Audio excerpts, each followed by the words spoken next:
tek vendet që janë në proceset e zhvillimit të kulturës demokratike. Atje ku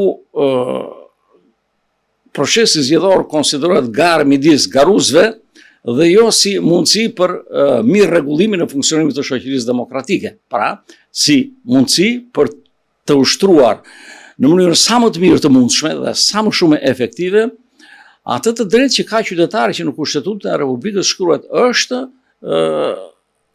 ai i cili me votën e tij sovrane vendos për atë se si dhe prej kujt do të qeveriset nesër vendi dhe ai vet. Pra mungesa e një kulture të formosuar demokratike dhe një sjellje shkakton dhe këtë sjellje e cila krijon probleme natyrisht. Dhe tek ne, po që se i shikon proceset zgjedhore me radhë paraprirjen e tyre nëpërmjet reformave zgjedhore, vazhdimisht e kemi prezente këtë gjë, natyrisht jo me të njëjtin intensitet,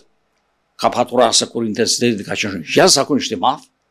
me efekte, dhe unë do të thosh janë efekte negative për gjithçka që merrin përsipër të bënë dhe si e bën ata që patën të drejtën PD-ja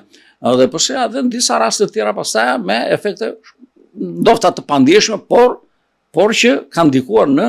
mundësinë për arritjen e standardeve në procese demokratike.